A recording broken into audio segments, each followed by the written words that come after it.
first, well, there really is only one other big story this week out of the U.S., isn't there? I mean, it has to be the L.A. riots of 2025. And it's funny, by the way, how L.A. is so prone to civil unrest that you almost have to refer to the riots like Champagne House vintages. Oh, have you seen L.A. has released a 2025 riot?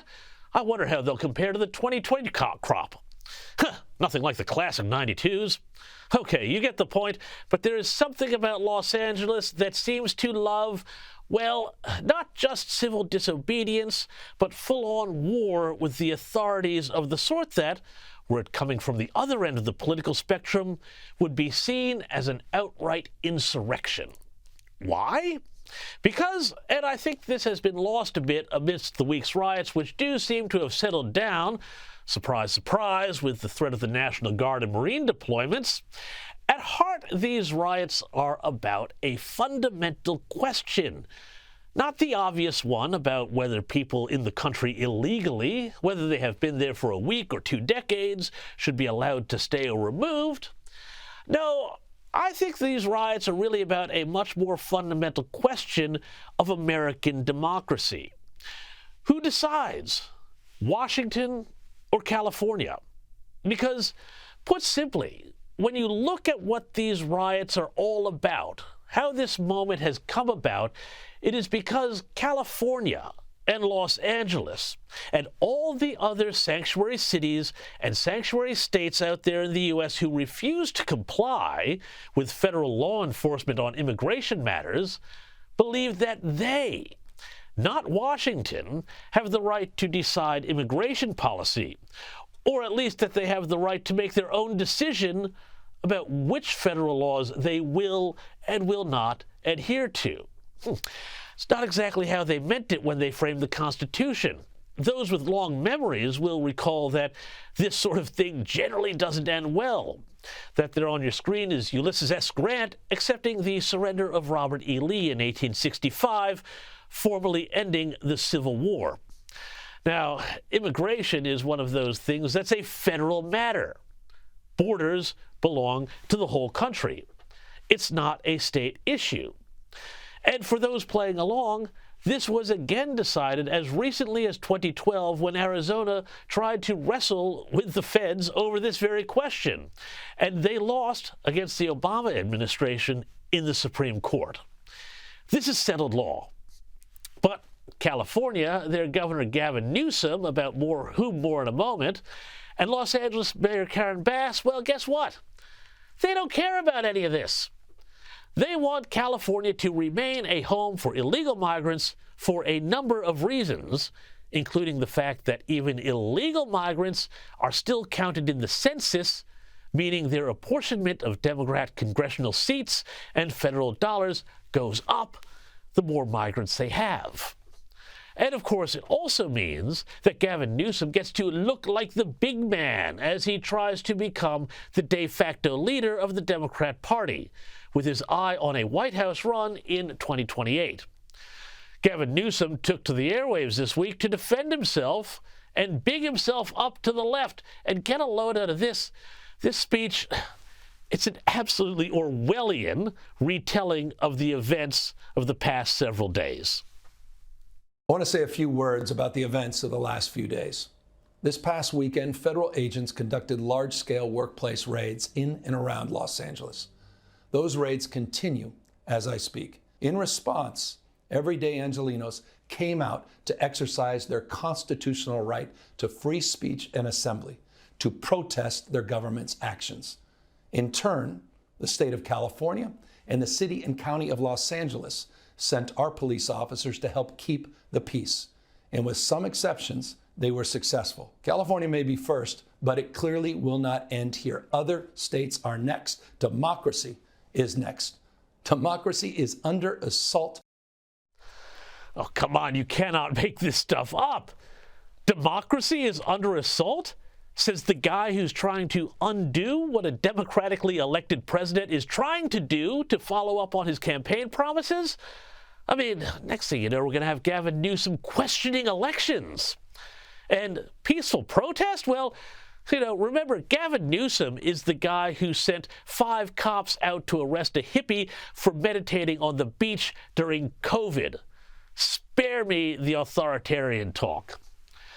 But this wedge that has developed between California and Washington, or more specifically the Trump administration, it's a deliberate one. Because even as the LAPD tries to quell the disturbances, those disturbances, well, they're all for show. The people signing the LAPD's paycheck are, in many cases, also working in league with those who are whipping up the flames on this issue. Earlier this week, I took a deep dive into this issue in the Daily Telegraph newspaper and found that groups, many of which receive taxpayer funding, such as the Center for Humane Immigrant Rights Los Angeles, as well as groups like the Marxist Party for Socialism and Liberation and the Services International Employees Union, have been whipping up confrontations on this issue, not just over the past week, but for years. But this week, David Huerta, the head of that union I mentioned, well, he was even arrested for allegedly blocking an ICE officer's vehicle during the protests. And then there were these scenes the other day where someone was handing out full bionic face masks to protesters. The man allegedly handing out those masks has been arrested, and the FBI is going to work with him to uncover and smash some of the networks that are funding these riots. We have made it a huge priority to try to identify, locate, and arrest those who are involved in organizing, supporting, funding, or facilitating these riots that they're going on. It appears they're well orchestrated and coordinated and well funded, so we want to understand who these people are and where this organization is coming from.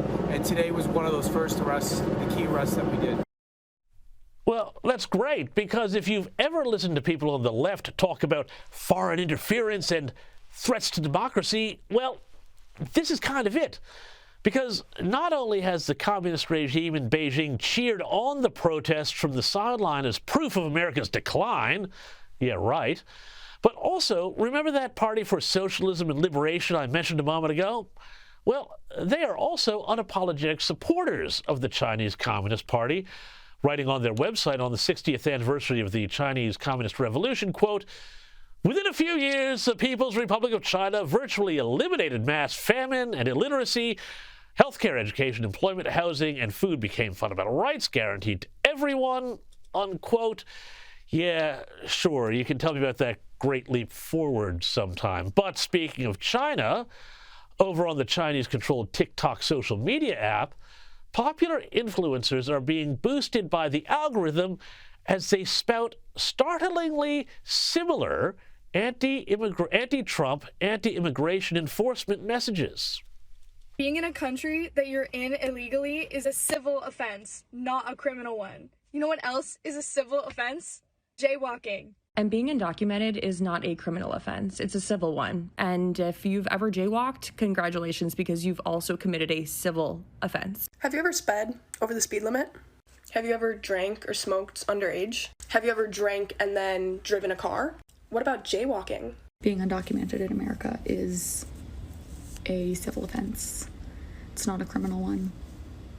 It's the same caliber of crime as a traffic offense. Funny, I wonder where they're getting their talking points. Meanwhile, in Mexico, well, guess what?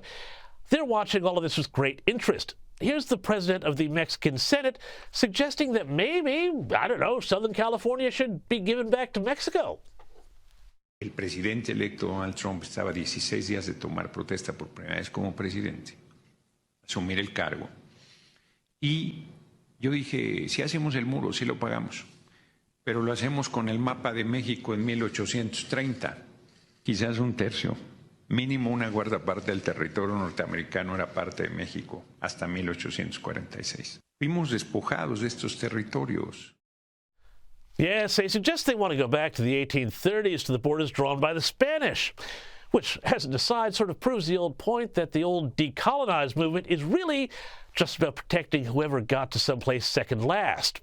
But it also shows the sort of fire the left is playing with here. Because when you delegitimize a nation's borders, which is what the left has been doing for years, if not decades, you also delegitimize the nation itself.